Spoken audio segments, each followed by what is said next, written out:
comme l'a dit Monica, je m'appelle Emmanuelle Giroux, je suis membre de l'Université populaire de philosophie et aussi membre de Enfance et familles d'adoption du Tarn.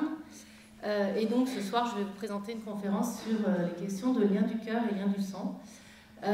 Parce que cette conférence est en fait issue d'une commande de la part du président de l'association donc Enfance et familles d'adoption du Tarn, qui est, comme son nom l'indique, une association de familles adoptives, mais aussi d'adultes adoptés.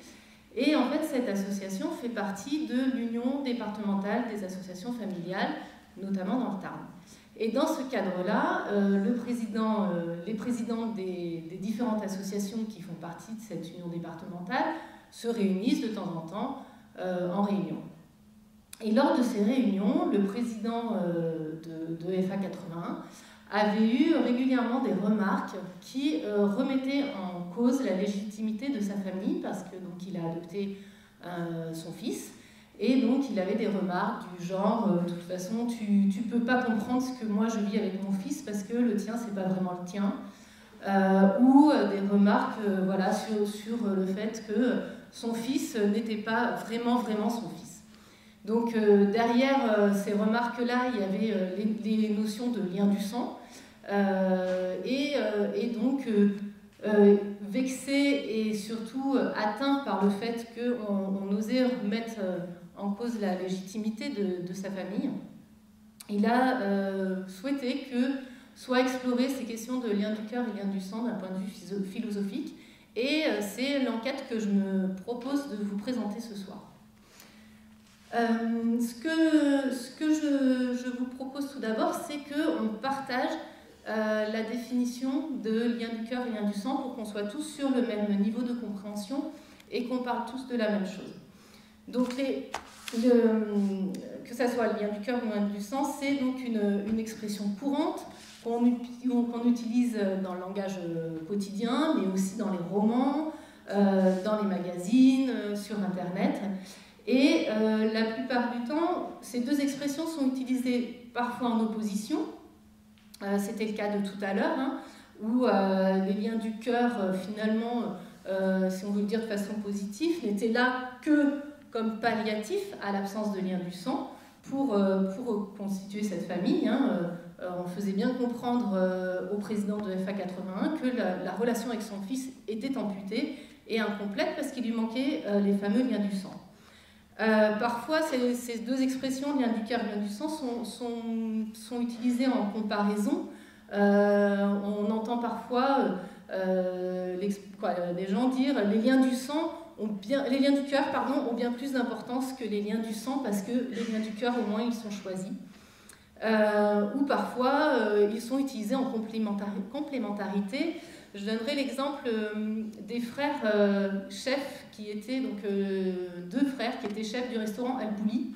Et j'avais vu un reportage culinaire au moment où je préparais cette conférence, où le critique culinaire indiquait que ces frères avaient une telle complicité que leur relation allait bien au-delà de juste des liens du sang. Donc je vous propose qu'on regarde vraiment plus précisément ce qu'on entend derrière. Donc, pour les liens du cœur, c'est facile. On est bien dans des liens affectifs, choisis, construits, entretenus entre deux ou plusieurs individus. C'est l'expression consacrée pour les situations d'amitié. Voilà, les liens du cœur, c'est vraiment, on a choisi d'aimer cette personne, on a choisi d'avoir une relation avec cette personne. Pour les liens du sang, on est dans une relation, dans une définition un petit peu plus floue.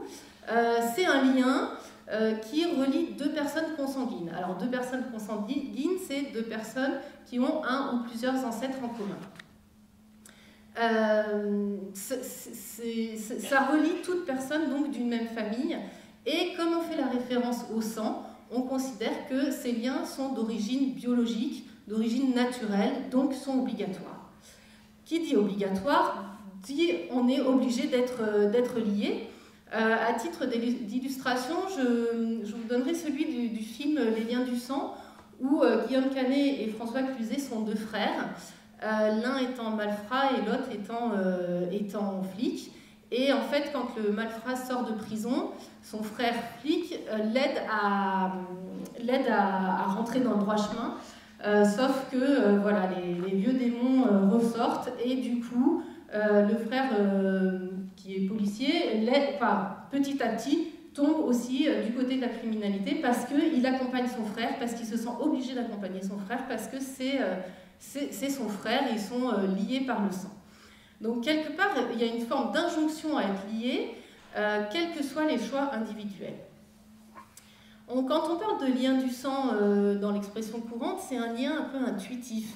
C'est au-delà du raisonnable, il y a quelque chose de l'ordre de la familiarité. Parfois on entend des histoires de gens qui se croisent, qui font connaissance et qui ont l'impression de se connaître, puis en fait après coup ils se rendent compte qu'ils sont cousins ou cousines ou demi-sœurs ou demi-frères, comme s'il y avait quelque chose un petit peu comme ça qui faisait qu'on se reconnaissait parce qu'on avait les liens du sang. Il y a aussi ça derrière les liens du sang.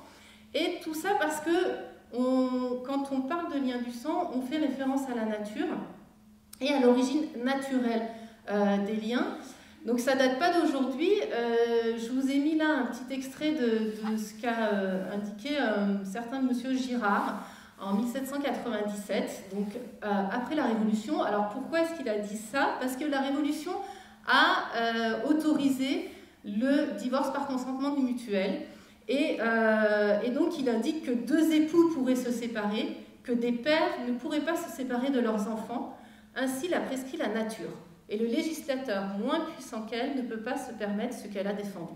Donc là, on est vraiment dans l'expression de ce qu'on entend par lien du sang, comme quelque chose qui s'impose, dans l'expression, ce qui s'impose à chaque individu. Donc, par contre, on n'a pas trop défini de quelle nature étaient ces liens du sang. Alors, je propose de le faire un peu par élimination. Quand on parle de lien biologique, on est finalement dans une définition un peu trop large parce que pour l'être humain, tout est biologique. Tout a un support biologique. Avoir une relation d'amitié, c'est grâce au cerveau qu'on peut, donc à un élément biologique, qu'on peut avoir cette relation d'amitié. Donc plutôt que biologique, j'ai essayé de voir si les liens du sang étaient des liens physiologiques. Donc physiologique, c'est des liens, c'est tout ce qui est indispensable à la vie, donc manger, respirer. Est-ce que les liens du sang sont physiologiques dans le sens indispensable à la vie?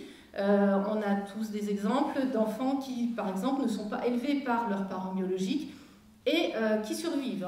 Sinon, il n'y aurait pas d'abandon à la naissance, il n'y aurait pas non plus d'hommes qui partiraient à la guerre, par exemple, alors que leur épouse vient d'accoucher. Donc les liens, ce n'est pas un lien physiologique dans le sens indispensable à la vie. On n'est pas non plus dans le lien juridique. Depuis quelques décennies, c'est pas si vieux que ça, mais ça fait quand même quelques décennies, les enfants adoptés ont les mêmes droits et devoirs que les enfants biologiques. Donc on n'est plus aujourd'hui dans les liens du sang, dans des liens juridiques. On n'est plus non plus dans des liens politiques, ça l'a été, j'y reviendrai. On n'est pas aujourd'hui président de père en fils, donc on n'est plus dans des liens politiques. Donc on pourrait avoir d'autres qualificatifs de liens, mais voilà, est-ce que c'est des liens économiques? Je ne crois pas non plus. Quand on commence à éliminer tous les qualificatifs, on tombe sur des liens affectifs. On est bien dans des liens qui caractérisent l'attachement qu'on a à la personne, l'attention qu'on a à la personne, je t'aime, je ne t'aime pas, je ne suis pas indifférent à toi, je suis en colère contre toi. On est dans cette nature de lien-là, dans l'expression lien du cœur, lien du sang. Alors, donc du coup, si on récapitule, les liens du cœur et les liens du sang sont à chaque fois des liens affectifs. Pour les liens du cœur, on est sur des liens construits qui s'assument comme tels. Pour les liens du sang, par contre, il y a cette notion de nature. C'est la nature qui crée ce lien affectif. Donc, je me suis dit, bon, bah, si c'est la nature qui crée ces liens, ça veut dire que c'est un concept qui est partagé et qu'on doit retrouver dans l'ensemble des groupes humains et des civilisations humaines.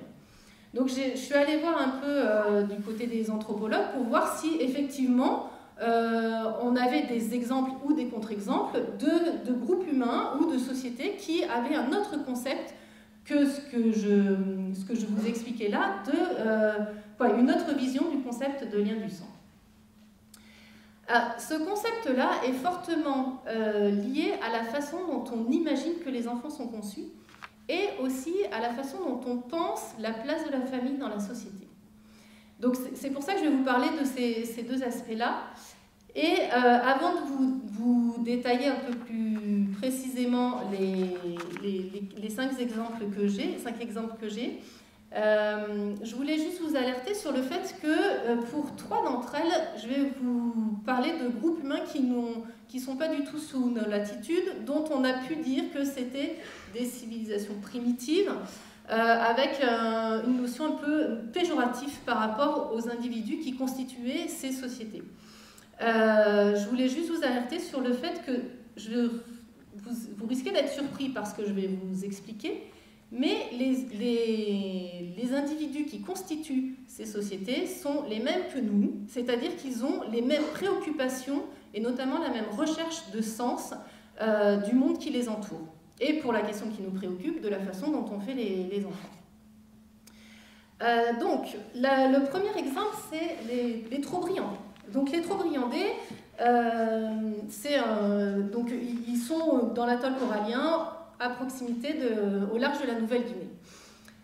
Chez les trop-briandais, le père n'est pas le géniteur de ses enfants. Alors, qu'est-ce que ça veut dire? Ça veut dire que chez les trop-briandais, en fait, la mère tombe enceinte grâce à un esprit enfant qui vient se mêler à son sang menstruel. Une fois qu'elle se sait enceinte, elle multiplie les rapports sexuels avec son mari et c'est le sperme du mari qui vient nourrir et sculpter le fœtus. Mais on est dans une société matrilinéaire, c'est-à-dire que les ancêtres ne sont que du côté de la mère. On n'a pas d'ancêtre commun avec son père. D'ailleurs, le père n'est pas vraiment considéré comme le père, au sens, c'est pas le géniteur. C'est plus le mari de la mère. Donc, on voit déjà par ce premier exemple que chez les trop-briandais, la notion de lien du sang n'a pas du tout la même définition que ce qu'on a nous, où on a des ancêtres communs des deux côtés, du côté de son père et du côté de sa mère. Chez les Barouya, donc, qui sont une tribu de Nouvelle-Guinée, donc pas très loin, c'est l'inverse, c'est la mère qui n'est pas considérée comme la génitrice de ses enfants. Donc, en fait, la mère n'est considérée que comme un sac, un réceptacle, au sein duquel le père vient déposer le fœtus par l'intermédiaire de son sperme et le nourrir. Et donc, le soleil, l'esprit qui intervient, c'est le soleil, vient finir de constituer les éléments du fœtus, les mains, enfin voilà, tout un tas d'éléments. Et en fait, la mère n'est là que comme réceptacle, et c'est ces liquides vaginaux qui viennent déterminer le sexe de l'enfant. Donc s'il y en a beaucoup, ça sera une fille, s'il n'y en a pas beaucoup, ça sera un garçon. Donc chez les Barouya, le sperme est vraiment à l'origine de la vie, et au point que le sang de la mère, notamment les sangs menstruels, a un pouvoir destructeur, une capacité destructive du pouvoir de la vie du sperme. Donc, ce qu'on voit là chez les Barouya, c'est que, pareil, donc là on est dans une civilisation patrilinéaire, c'est-à-dire qu'on a des descendants que du côté de son père. Donc, deuxième exemple où la notion de lien du sang n'est pas équivalente à ce qu'on a ici avec quelque chose de complètement symétrique. Troisième exemple, les Mbaya Guakuru. Alors, c'est une société qui a été assez peu étudiée. Lévi-Strauss en parle dans Triste Tropique. Et c'est une des très rares sociétés où l'adoption est généralisée. Donc, ce qui se passe chez les Mbaya Guakuru, qui habitaient plutôt en Amérique du Sud, c'est qu'en fait, il y a une sorte de détestation de tout ce qui est lié à la reproduction et à la procréation. Donc, les avortements, les infanticides étaient assez courants et assez normaux. Et en fait, on a constaté que 90% des enfants d'un clan n'étaient pas issus des adultes qui composaient ce clan. En fait, on se procurait des enfants par expédition guerrière entre clans, et donc, voilà, parce qu'on ne voulait pas élever sa progéniture. C'était quelque chose de normal et de généralisé chez les Mboya-Gakuru, et il y avait aussi des guerres entre les différents clans. Donc là, on voit que s'il y a cette notion de lien du sang, si vraiment elle est universelle, elle n'empêche pas du tout la guerre entre parents et enfants, et en tout cas chez les Mboya-Gakuru, on a plutôt la détestation des liens du sang. Quatrième exemple, la question de la Rome antique. Donc on revient en Europe. Là, on n'a pas du tout la même façon de concevoir la famille que maintenant. On est aujourd'hui dans une famille nucléaire avec les enfants et les parents et un petit peu la famille élargie. Durant la Rome antique, la famille est organisée autour du pater familia, qui est le pater familia de l'ensemble des membres qui habitent sa maison. Donc, l'ensemble des personnes qui habitent sa maison, ça va être son épouse et ses enfants, mais aussi ses domestiques et leurs enfants, ses esclaves, et aussi ses frères et sœurs, parce que c'est le frère le plus âgé en fait de la lignée, qui est le pater familia. Et donc, quand un enfant naît, il est présenté au pied du pater familia. S'il le prend et le soulève vers le ciel, l'enfant l'enfant est reconnu et aura la vie sauve. Par contre, s'il le laisse au sol, l'enfant sera abandonné, voire tué. Donc là, en Rome antique, et ça c'est pour l'ensemble des enfants qui naissent dans sa maison. En Rome antique, c'est pas parce qu'il y aurait des liens du sang que ça empêcherait l'infanticide. Enfin, le dernier point, les Habsbourg, donc on est là dans une dynastie qui a fourni un nombre d'empereurs important en Europe. La notion du lien du sang est importante et en termes politiques, en fait. Les liens du sang ne sont là que pour préserver la possession du pouvoir par cette famille-là, par cette lignée-là. Donc on n'est pas dans des liens affectifs, mais on est là, pour le coup, dans des liens politiques. Donc, ces quelques exemples expliquent que, en fait, les liens du sang, le concept de lien du sang comme lien affectif d'origine naturelle, donc obligatoire entre tous les membres d'une même famille, n'est pas un concept partagé par l'ensemble des sociétés humaines et n'est pas un concept universel.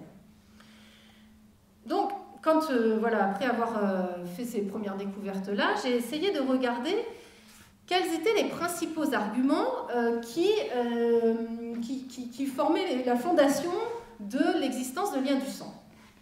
Donc, si on regarde rapidement, les principaux arguments se relèvent de la question de la transmission.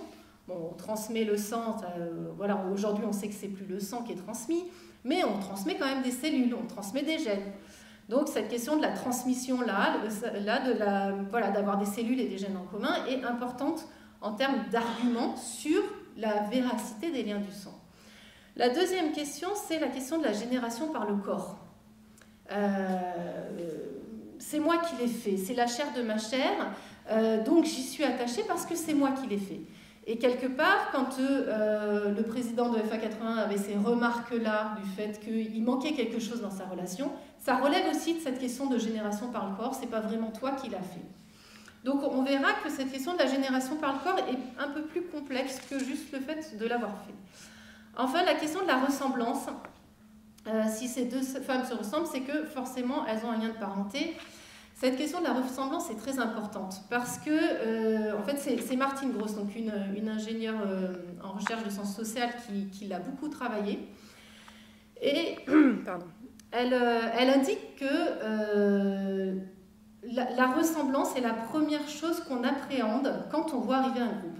Imaginez un groupe intergénérationnel arriver vers vous. Intuitivement, ce que vous allez faire, c'est de chercher qui se ressemble, afin de reconstituer les groupes familiaux. Sauf qu'en fait, on ne se base que sur les apparences et pas sur la véracité des liens familiaux. Donc, intuitivement, la notion de ressemblance est vraiment importante. Donc, très succinctement, j'ai essayé de mettre à l'épreuve en fait, ces arguments-là par un petit raisonnement par l'absurde que je vous propose. Donc le petit jeu du si alors ça devrait donner ça. Donc le premier exemple est un peu humoristique hein, sur le partage de cellules, le partage du sang.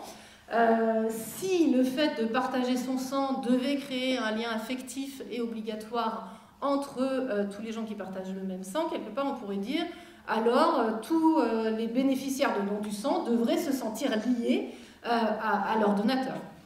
Bon, moi j'ai jamais lu d'histoire comme ça, hein. Autant j'ai lu des histoires de gens qui se reconnaissent dans la rue parce qu'ils se disent qu'après ils sont frères et sœurs. Par contre, de gens qui croisent dans la rue le bénéficiaire de son don du sang et qui se reconnaissent comme ça, non, c'est pas aussi linéaire que ça. La question des gènes en commun. Si le fait de partager des gènes en commun devait créer des liens affectifs obligatoires entre toutes les personnes qui partagent des gènes en commun, bon, on le voit sur ce petit diagramme-là, on devrait partager des gènes en commun avec beaucoup de monde. Là, on a l'ancêtre commun à tous les primates, mais si on se rapproche un peu des humains, finalement, un ancêtre commun, on l'a entre tous les humains. Donc ce raisonnement-là, et je vais revenir sur la question de la génétique, ce raisonnement-là de dire parce qu'on a des gènes en commun, on est lié affectivement, c'est pareil, c'est un raisonnement qui ne tient pas. Alors, la question de la génération par le corps, c'est moi qui l'ai fait. Si le fait de faire quelque chose avec son corps devait forcément créer un lien affectif avec ce qui a été fait, bon, là j'ai mis l'exemple d'un étron, mais on pourrait aussi parler des fois où on va chez le coiffeur. Moi, quand je vais chez le coiffeur, je ne porte pas le deuil pendant 3 semaines après que mes cheveux aient été coupés. L'idée, c'est pas de comparer un nouveau-né à un étron ou à des cheveux, c'est plus de dire que c'est pas le fait de générer par le corps un nouveau-né qui fait qu'on y est attaché, c'est parce qu'on se projette sur ce nouveau-né qu'on s'attache à ce nouveau-né. C'est parce que quand il naît, on a aussi déjà en perspective l'enfant et l'adulte qui va devenir. Donc ce n'est pas le fait de générer et quelque chose par le corps qui crée un lien affectif. Donc cette question de chair de la chair, c'est parce qu'on y accorde de l'importance qu'on s'y attache. Enfin, la question de la ressemblance, si toute personne qui se ressemblait était de la même famille et forcément avait un lien affectif, là on voit que sur cette photo, les deux individus qui sont sur cette photo n'ont pas forcément d'ancêtre commun au sens de ce qu'on entend par lien du sang, mais au-delà de ça, moi on m'a souvent fait la remarque de me dire « Ah, tu me fais penser à une amie, elle te ressemble beaucoup ». À titre personnel, je suis complètement indifférente à cette amie. Ça me fait plaisir parce que je me dis « Tiens, il pense à moi quand il voit cette amie », mais j'y suis complètement indifférente. Donc c'est pas le fait d'avoir un lien de ressemblance qui crée, c'est pas le fait de se ressembler qui crée forcément un lien affectif. Donc voilà, c'est ce petit raisonnement par l'absurde là, hein, vraiment très succinct, commence à vraiment laminer les fondations de l'existence de liens du sang comme lien affectif obligatoire d'origine naturelle entre deux individus de la même famille. Donc, si c'est pas naturel, quelque part, on pourrait se dire c'est construit. Donc, j'ai essayé de rechercher d'où vient cette croyance dans les liens du sang telle que la définition que je vous ai donnée. Donc, ce mythe-là a probablement des origines très anciennes, parce qu'intuitivement, on peut se dire que c'est très probablement une des explications qui a été donnée pour la conception des enfants, la disparition du sang menstruel au moment de la grossesse de la mère a pu donner à penser que les enfants, il y avait un lien par le sang. Plus concrètement, ce mythe de la question des liens du sang voit ses premières origines, écrites en Rome antique, mais est carrément dogmatisé au moment du Moyen-Âge, avec le dogme de la Una Caro. La Una Caro, c'est l'unique chair. Donc ce dogme-là a été développé autour du 4e, 7e siècle après Jésus-Christ, autour de l'interprétation d'une phrase de la Genèse, que je vais vous lire, pour expliquer comment les enfants arrivent au monde, mais surtout pour sacraliser le mariage. Donc, l'interprétation, c'est de la phrase « c'est l'os de mes os, la chair de ma chair, c'est pourquoi l'homme quittera son père et sa mère et s'attachera à son épouse, ils seront deux en une seule chair. » Alors, qu'est-ce que ça veut dire? Ça veut dire que par une relation sexuelle et par le mariage, les deux membres d'un couple ne font plus qu'un seul corps. C'est vraiment l'interprétation qui a été faite. Donc ça va assez loin, parce que en fait, on considère que du coup, si les deux membres font plus qu'un seul corps, les frères et sœurs des deux membres du couple font aussi partie du même corps. Et c'est l'interprétation de ce dogme-là qui a édicté pendant des siècles les règles d'inceste et les règles de non-remariage. C'est-à-dire qu'un veuf ne pouvait pas se remarier avec la sœur de son épouse décédée, parce que c'est comme s'il se remariait avec sa propre sœur, vu que les corps s'étaient fusionnés, quoi. Donc du coup, l'Église est allée assez loin. Elle a interdit le mariage entre des consanguins de 7e génération. Donc ça a été assez compliqué à mettre en place. Ils sont revenus en arrière à 4 générations. Mais du coup, on voit bien que dans cette interprétation-là de dire les deux corps des époux ne forment plus qu'un seul corps, forcément, les enfants descendants de cet unique corps, c'est une partie du corps du couple originel. Donc les liens du sang là paraissent complètement évidents. On ne peut qu'être lié à ses parents vu qu'on est un bout de ses parents. Donc ça c'est une des premières origines du mythe au Moyen-Âge. Une des deuxièmes origines, c'est donc en fait cette croyance-là autour des liens du sang évolue avec la Renaissance.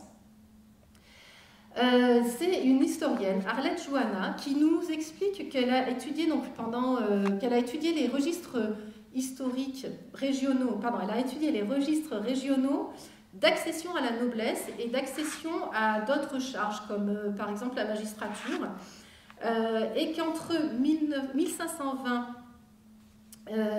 et la fin du XVIe siècle, en fait, il n'y avait plus de possibilité d'accéder à la noblesse. Donc, je ne sais pas si vous vous rappelez, au Moyen-Âge, on pouvait adouber des soldats afin qu'ils deviennent chevaliers. Et en fait, du coup, de simples soldats roturiers devenaient nobles. Et bien en fait, elle se rend compte qu'en 50 ans, cette possibilité-là d'adoubement et d'anoblissement disparaît complètement. Et parallèlement, en fait, naissent les premières théories autour de la notion de sang bleu. Donc le sang bleu, c'est le sang qui coulerait dans les veines des nobles, et c'est un sang qui porte des qualités innées aux nobles. Donc les qualités innées qu'il y aurait dans ce sang-là, c'est des qualités de grandeur d'âme, d'intelligence, de légèreté, de hauteur, de candeur, et qui seraient transmis de génération en génération par des mariages successifs entre nobles, donc voilà, au travers des générations. Donc cette croyance-là dans le sang bleu va très loin, parce qu'en fait, à la cour de Louis XIV, Colbert met en place une grande enquête de noblesse pour que ne soient présentés à Louis XIV que des nobles dont ils ont fait la preuve qu'ils sont nobles depuis 4 générations. Parce qu'on veut la pureté du sang, on veut que uniquement les nobles de sang pur soient présentés à Louis XIV. Donc là, on voit clairement que voilà, cette question de lien du sang là, est vraiment clairement est évidente entre les générations. Alors, oui, les historiens, une des explications que donnent les historiens, c'est qu'en fait, à la Renaissance, donc, se développent les sciences, et notamment les lois théologiques qui perduraient jusqu'à présent sont mises à mal par les découvertes scientifiques, notamment par l'édiction des lois physiques, les lois de gravitation, les lois d'attraction des corps. Et en fait, l'organisation, notamment par exemple sur le cosmos, qui perdurait jusqu'à présent, où le monde était au centre de l'univers et puis tout tournait autour, qui était une des explications que donnait l'Église, est balayée par les lois scientifiques, et on vient établir des lois naturelles qui réexpliquent le monde. Et quelque part, ce que nous disent les historiens, c'est qu'en fait, cette notion de sang bleu vient créer une loi naturelle qui légitime la propriété du pouvoir par les nobles. C'est-à-dire que jusqu'à présent, les nobles avaient le pouvoir du fait de la bénédiction par l'Église. Et le fait que les lois de l'Église soient un petit peu mises à mal d'un point de vue scientifique, notamment physique, on a besoin de les renforcer, on a besoin de renforcer la propriété du pouvoir par les nobles par des lois naturelles, même s'il n'y a pas de fondation scientifique derrière. Donc c'est une des explications que donnent les historiens.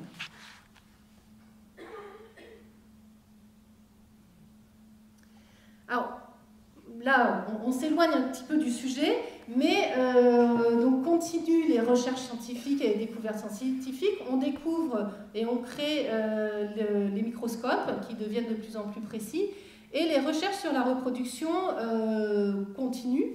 Notamment, on découvre en fait l'ovule et le spermatozoïde. Donc là, je fais une petite parenthèse. Autour de la fin du XVIIe siècle, la reproduction, en fait, donc les théories qui expliquent la reproduction sont des théories liées à la préformation. Ce qu'on voit sur l'image là, c'est qu'on voit un spermatozoïde qui est dessiné avec ici un petit tome qui est tout recroquevillé. Et en fait, les théories préformistes, c'est des théories qui indiquent que dans ces éléments extrêmement petits que sont les ovules et les spermatozoïdes, se situe déjà l'adulte en devenir. Donc, c'est ce qu'on voit ici, hein, l'adulte en devenir.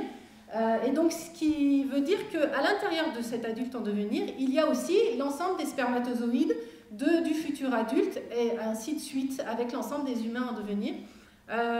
Donc, il y avait deux théories à l'époque, la théorie liée aux spermatozoïdes et la théorie liée aux ovules. Et on avait fait le calcul que Ève devait probablement avoir 400 générations. Elle devait probablement porter 400 générations en son sein pour générer l'humanité de l'époque. On continue début 19e. Donc, pareil, en fait, c'est l'amélioration des outils d'observation qui font que est mis en place, est édifiée la théorie de l'épigénèse. La théorie de l'épigénèse, c'est celle qui dit que l'embryon se développe par multiplication et différenciation cellulaire et n'est pas préformé dans l'œuf comme on le voit ici. Donc voilà pour les différentes découvertes sur la reproduction. Enfin, fin 19e, puis redécouverte début 20e, sont les premières découvertes génétiques. Donc, c'est John Mendel qui a fait les premières découvertes des principes génétiques. Il a fait des expérimentations autour des pois, sur la forme des graines, la couleur, la forme des gousses et la couleur des gousses, et la forme des fleurs. Et donc, il a regardé de génération en génération les caractères qui se transmettaient ou non entre les générations. Et c'est lui qui a écrit les premières lois génétiques, et qui a expliqué qu'il y avait effectivement une transmission de caractères. C'est des lois qui perdurent encore aujourd'hui, mais qui ont été complexifiées par les découvertes au fur et à mesure des siècles. Et pas des siècles, des décennies. Et quelque part, par la croyance dans cette notion de lien du sang, on peut, en interprétant mal ces découvertes génétiques, se dire, ben, vous voyez bien, il y a un support, on transmet bien quelque chose à nos enfants. Sauf que, en fait, c'est beaucoup plus compliqué que ça. Donc moi, je ne suis pas du tout généticienne, mais c'était important qu'on revienne sur 3 notions très simples de génétique pour comprendre un peu ce qui se passe lors de la reproduction. Donc les 3 notions simples, c'est celle de la transmission. Lorsqu'il y a de reproduction, on ne transmet qu'une moitié de son patrimoine génétique. Chaque géniteur transmet qu'une moitié de son patrimoine génétique. Le deuxième sur la notion de génotype et phénotype, donc je vais revenir dessus. Et enfin, la dernière sur l'influence de l'environnement sur l'expression ou non de certains gènes. Donc si je reviens sur la première notion, lors de la reproduction, on ne transmet que la moitié des gènes de chaque géniteur. Ça a une importance... voilà, je vous propose qu'on le regarde par rapport à l'exemple du groupe sanguin. Donc le groupe sanguin... Je me lève... Ça va marcher le film ou pas? Donc par rapport au groupe sanguin, alors j'ai pris cet exemple pas parce que je faisais la conférence sur les liens du sang, mais parce qu'en fait c'est un des exemples les plus utilisés pour expliquer les lois de répartition génétique. Donc pour chaque statut, chaque locus, donc statut génétique, on a à chaque fois deux gènes, deux statuts alléliques, hein, ce qu'on voit là. Et après il y a une répartition du hasard de ces gènes. Donc si là on prend un exemple. Là, j'ai mis des prénoms, les prénoms les plus courants dans les années 50 de Marie et Jean, donc un couple de géniteurs qui, donc Marie a un gène A et un gène B, et Jean a un gène O et un gène B. Comme l'ordre n'a pas d'importance, statistiquement, il n'y a que 4 possibilités de distribution des gènes. Donc Marie transmet son gène 2 fois, son gène A 2 fois, son gène B 2 fois, Jean transmet son gène O 2 fois et son gène B 2 fois. On a donc 4 possibilités de transmission génétique. Pour l'exemple du groupe sanguin. Alors ce qu'on voit, c'est que donc, voilà, on a 4 combinaisons alléliques différentes et dans cet exemple-là, il y a 2 des enfants qui n'ont pas de gène en commun pour ce qui concerne l'exemple du groupe sanguin. Alors, c'est l'exemple du groupe sanguin, mais en fait, finalement, cet exemple-là simple, il peut s'appliquer pour l'ensemble des gènes. Donc, on sait qu'on a, entre 20 et 25 000 gènes. Ça veut dire que pour chaque membre du couple géniteur, a 8 millions de cellules œufs possibles, statistiquement, hein, où chacune de ces cellules reproductives ont un patrimoine génétique différent, ont une combinaison allélique différente. Donc, chacun a 8 millions de possibilités. Et après, c'est pareil, si on fait le calcul statistique, ça veut dire qu'il y a 70 milliards de cellules œufs possibles issues d'un même couple de géniteurs. Et ces 70 milliards de cellules œufs possibles ont toutes un vocabulaire génétique, ont toutes un programme génétique différent, pas un programme génétique, une combinaison génétique différente. Il n'y a pas dans les 70 milliards de cellules œufs, il n'y en a pas 2 qui ont intégralement les mêmes gènes. Et parmi ces 70 milliards de cellules, il y en a 2 qui n'ont aucun gène en commun. Donc, c'est pas, la possibilité qu'un frère et une sœur n'aient aucun gène en commun n'est pas nulle quand ils sont pourtant issus du même couple de géniteurs. Donc là, du coup, voilà, si vraiment les liens du sang étaient basés sur les gènes, ça voudrait dire, qu'est-ce que ça voudrait dire? Si on regarde la deuxième génération, donc on a pareil une redistribution des statistiques et des gènes issus du groupe, qui codent le groupe sanguin. Et là, ce dont on se rend compte, c'est qu'en fait, la grand-mère n'a plus du tout de gènes en commun avec 2 de ses petits-enfants. Ce qui veut dire qu'il ne faut pas confondre les lignées génétiques et la lignée généalogique. La lignée génétique est beaucoup plus incertaine que la lignée généalogique. Il y a une statistique qui est de l'ordre de 1 pour 8 millions, 1 pour 4 millions, une chance sur 4 millions qu'un petit enfant ait aucun gène en commun avec un de ses grands-parents. Donc c'est pareil, du coup ça voudrait dire que en fait, ça se dilue, c'est complètement... la lignée génétique est complètement incertaine, alors que la lignée généalogique, elle... là, Marie est bien la grand-mère de Lucas et Léo dans cet exemple-là. Et du coup, voilà, il y a un généticien qui a étudié en fait le patrimoine génétique de sa fille et s'est rendu compte que sa propre mère à lui avait transmis que 22 ou 23% de ses gènes, quoi. Sa fille n'avait que 22 ou 23% qui étaient issus des gènes de sa mère à lui. Donc il était visiblement un petit peu embêté qu'elle soit que à 24%. Voilà, il avait fait cet exemple-là un peu humoristique qui illustre en fait ce que je viens de vous expliquer. Alors, le deuxième point sur le phénotype. Donc, la transmission ne concerne que le génotype. Donc, le génotype, c'est ce dont je viens de vous parler, c'est-à-dire les gènes, ce qu'on transmet, le statut allélique des gènes qu'on transmet. Le phénotype, c'est le résultat de ces deux gènes.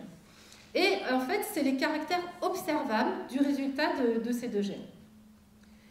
Donc, si on regarde toujours l'exemple du groupe sanguin, le phénotype, là, c'est le nom du groupe sanguin, hein, groupe sanguin AB, B, A ou O.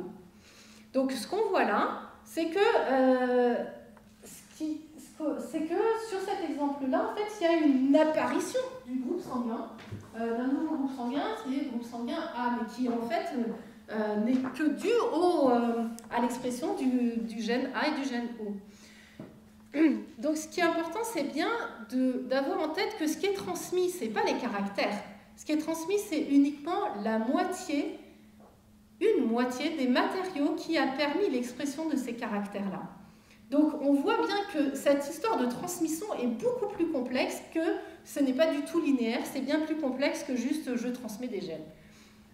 Notamment au niveau de ce qu'on voit à l'extérieur, de ce qui s'exprime.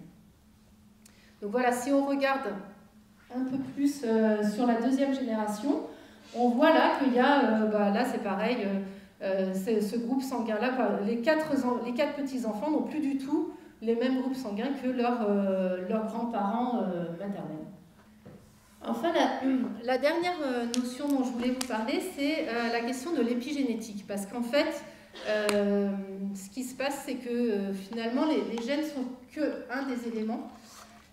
Donc l'épigénétique, c'est une discipline qui est assez récente, qui a peut-être 15-20 ans, qui est vraiment une des disciplines de la génétique qui étudie l'expression, les mécanismes d'expression ou non des gènes. Et voilà, en gros, l'environnement est primordial pour que certains gènes s'expriment ou pas. Alors, je vais l'illustrer par un exemple qui me fait toujours plaisir.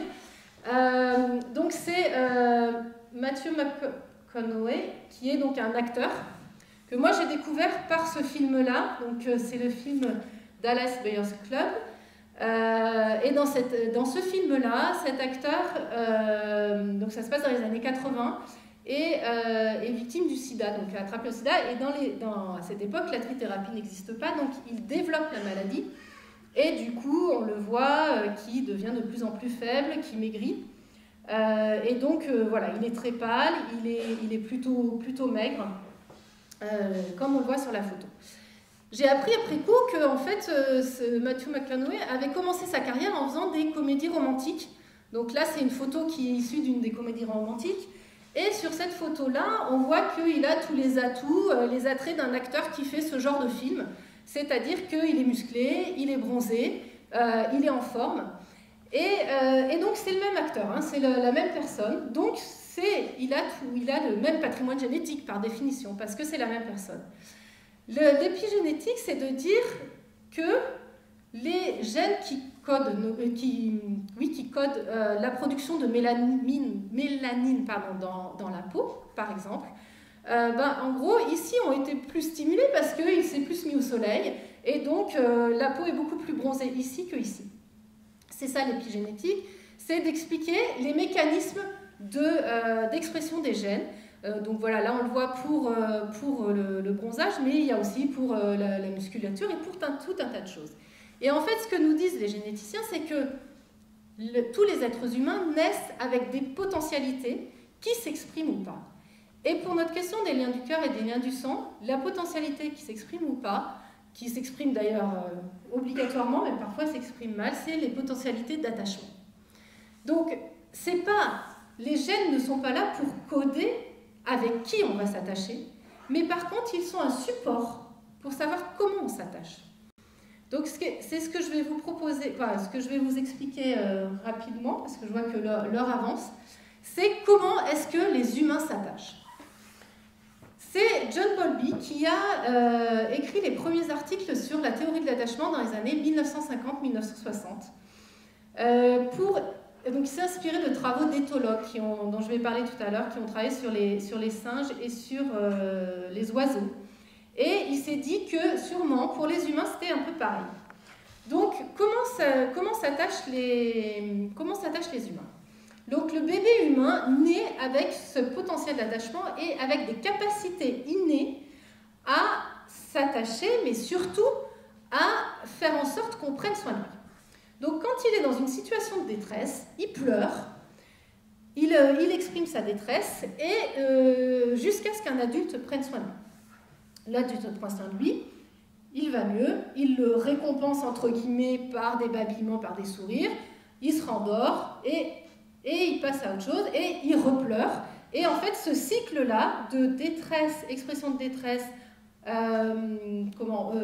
soins donnés par un adulte, réconfort, apaisement, et ensuite ce cycle-là se produit des dizaines et des centaines de fois. Et en fait, ce qu'a remarqué John Bowlby, c'est que à la naissance, l'enfant exprime ses expressions de détresse de façon indifférenciée vis-à-vis des adultes qui l'entourent, et que assez rapidement, il va venir discriminer ces expressions de détresse par rapport aux personnes qui viennent lui donner soin le plus fréquemment. Et ces personnes qui viennent lui donner soin le plus fréquemment, la plupart du temps, il n'y en a que un ou deux, c'est ce qu'il appelle les personnes d'attachement principales. La plupart du temps, la personne d'attachement principale, c'est la mère biologique. Ce qui est assez logique. Elle vient d'accoucher, elle est disponible, elle prend soin de l'enfant parce qu'elle est là. Mais ce n'est pas obligatoirement la mère d'attachement, c'est pas obligatoirement la mère biologique. Ça peut être une autre personne, une infirmière parce que l'enfant doit aller en couveuse. Ça peut être le père parce que dans le couple, on a choisi que les soins soient donnés de façon plus équitable, ou parce que la mère est décédée en couche. Et en tout cas, la personne d'attachement principale, c'est celle qui répond le mieux, de façon la plus prévisible possible aux situations de détresse que l'enfant exprime. Et c'est comme ça que se crée un lien. Parce que l'enfant sait qu'il peut avoir confiance dans sa personne d'attachement principale, et l'adulte, le caregiver, c'est le nom que donne John Bowlby, s'attache à l'enfant parce que l'enfant lui renvoie des babillements, des sourires, et surtout vient créer une relation en fait privilégiée avec cet adulte-là. Donc c'est vraiment ce mécanisme de répétition qui crée les liens d'attachement. Alors, ce potentiel d'attachement s'exprime très tôt dans la vie de l'enfant, mais il reste actif tout au long de sa vie. Et finalement, quand on crée une nouvelle relation d'amitié, c'est exactement le même phénomène d'habitude, de répétition, qui fait que la relation d'amitié et de confiance, qui fait que la relation d'amitié se construit. Alors, ces premières théories des années 1950-1960 ont été confortées et complexifiées. Il y a Barry Ainsworth qui a travaillé dessus dans les années 78 pour qualifier la qualité de l'attachement entre l'enfant et la personne d'attachement principale. Et aujourd'hui, en fait, les neurosciences confirment aussi ces théories-là. Par exemple, John Bowlby pensait que l'enfant discriminait sa relation d'attachement autour de 10 mois. On sait aujourd'hui, notamment quand on suit le regard de l'enfant, qui discrimine beaucoup plus tôt qu'à 10 mois. Alors, comment ça se passe dans d'autres espèces animales? Je vous disais que John Bowlby s'était inspiré de travaux d'éthologues. Ça ne se passe pas toujours comme pour l'humain. Par exemple, Corinth Lawrence a travaillé sur les oiseaux, donc les petites oies, et il s'est rendu compte que les petites oies s'attachaient au premier objet mobile qu'elles voyaient quand elles naissaient.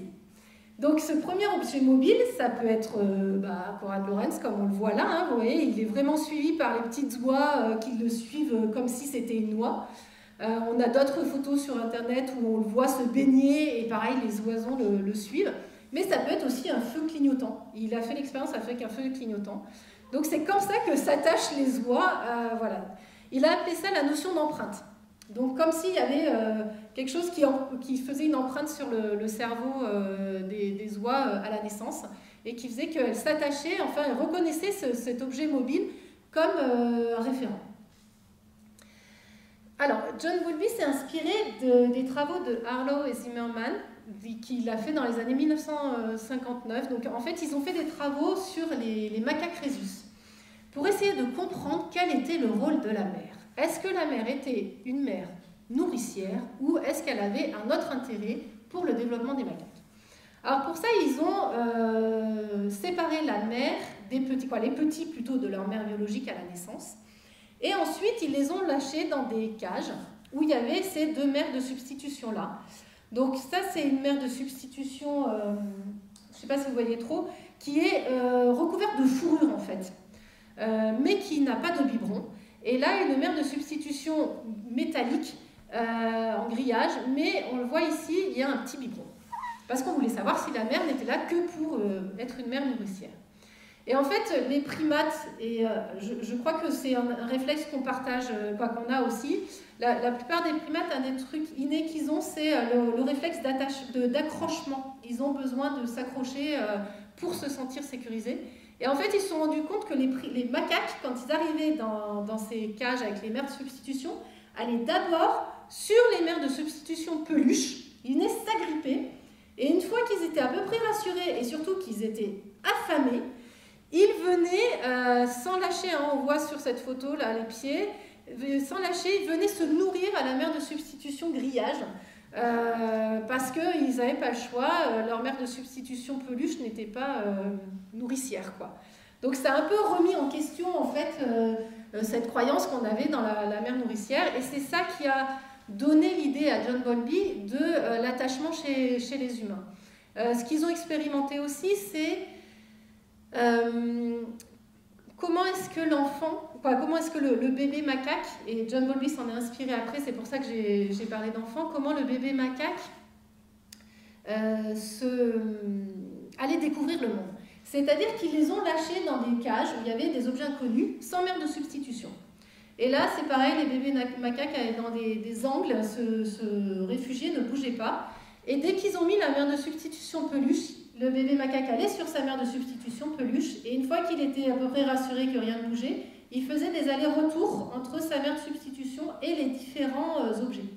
Et en fait, c'est ce qui a aussi donné l'idée à John Bowlby de dire, est-ce que si l'humain est bien attaché à sa personne d'attachement principale, est-ce que lui aussi va aller explorer le monde?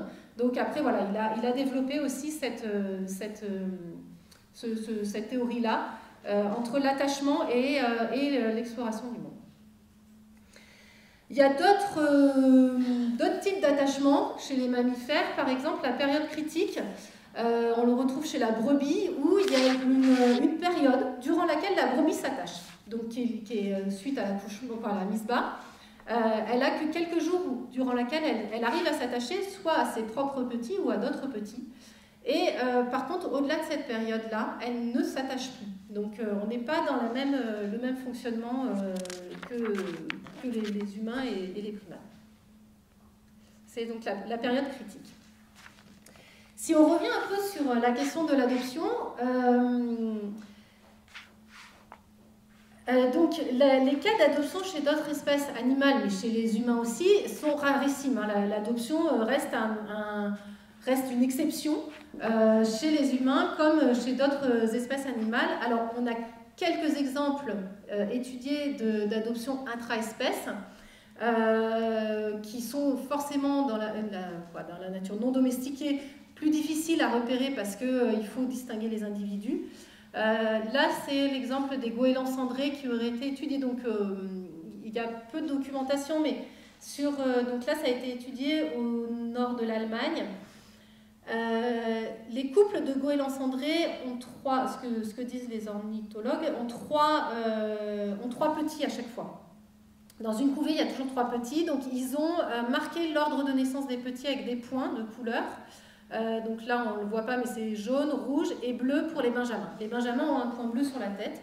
Et en fait, ils ont étudié que, alors qu'ils avaient systématiquement 3 couvées, certaines couvées avaient parfois nourrissaient 4 petits.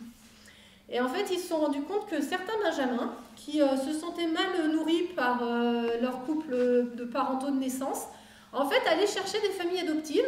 Et donc, on les voit qui traversent la baie et qui vont chercher des familles adoptives, comme on le voit ici, et qui se font nourrir par des couples d'adultes qui ne sont pas, en fait, les couples qui, quoi, comment dire, les couples géniteurs, quoi.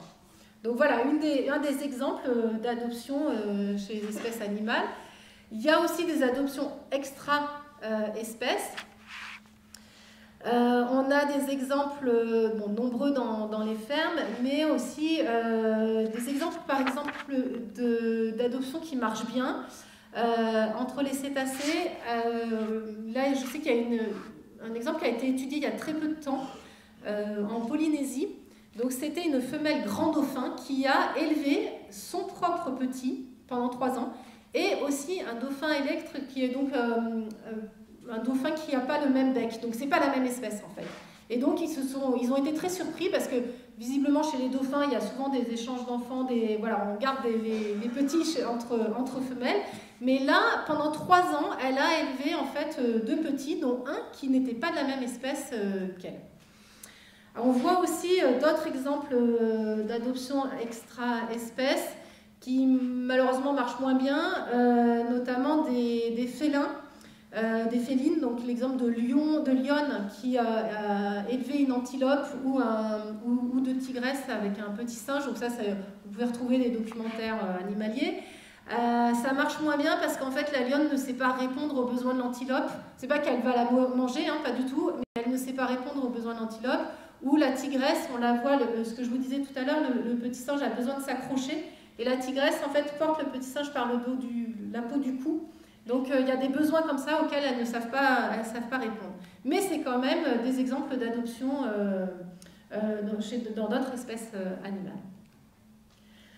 Enfin, le dernier point dont je voulais vous parler, qui est là aussi lié à la question de l'adoption, c'est la notion de plasticité du cerveau.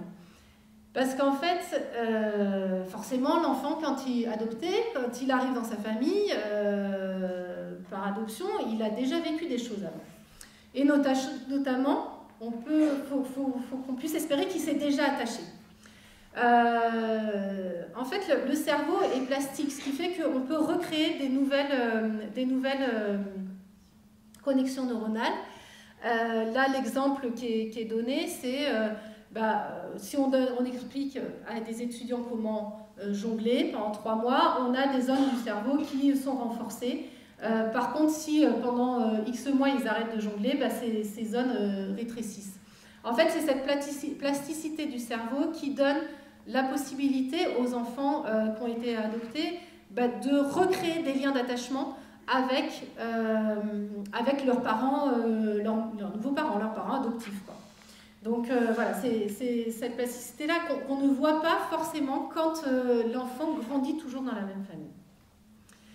Donc en conclusion, les liens du sang, comme je l'ai défini en début de conférence, comme lien affectif obligatoire entre 2 consanguins, n'existent pas. Les liens affectifs ne peuvent être que construits. On pourrait même dire que les seuls liens biologiques qui existent entre 2 êtres humains, c'est les liens qui relient des siamois.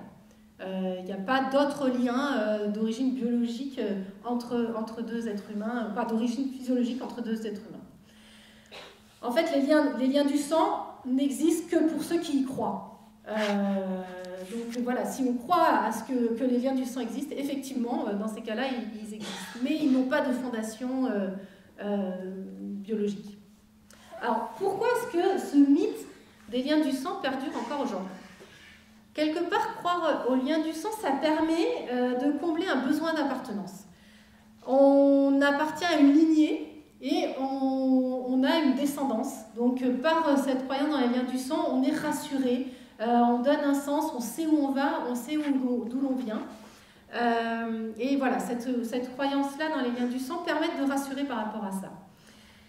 Combattre le mythe des liens du sang, ça peut être considéré comme un tabou. Parce que ce que je vous disais, c'est qu'on pense attaquer ce qu'on pense être naturel chez l'humain. Or, les liens du sang ne sont pas naturels, on n'attaque qu'une croyance en attaquant les liens du sang. Enfin, peut-être une des dernières explications, mais il y en a peut-être d'autres, c'est que c'est plus facile de se rattacher et de se soumettre à une loi naturelle que d'assumer la complexité des relations humaines avec ses incertitudes et ses joies. C'est quand même toujours difficile de rompre avec sa mère ou avec son frère, parce que clairement on ne s'entend plus avec, parce qu'on pense qu'on va à l'encontre de la loi naturelle, mais il faut, voilà, c'est ce truc-là de dire j'assume de rompre avec mon frère ou ma mère, et c'est pas la nature qui va m'empêcher de le faire. Enfin, si on revient sur la question de l'adoption, parce que c'était vraiment à l'origine de cette conférence-là, finalement, l'adoption et la création de liens d'attachement entre un enfant et ses parents, quand il arrive dans sa famille, il met en évidence un mécanisme qui, la plupart du temps, passe inaperçu. C'est ce que je disais tout à l'heure, la plupart du temps, l'attachement se fait entre la mère biologique et l'enfant, et on pense que ça se fait tout seul. Bon, on a beaucoup d'exemples, toutes les femmes qui subissent les dépressions postpartum expliquent bien que ça ne se fait pas tout seul, c'est une construction, et d'ailleurs ce serait assez libératoire de réexpliquer que c'est une construction. Mais du coup, le fait de mettre en évidence un mécanisme qui la plupart du temps passe inaperçu, ça peut déranger, ça peut interroger, et c'est exactement ce que subissait en fait le président de FA81 quand il avait les remarques des autres présidents d'autres associations.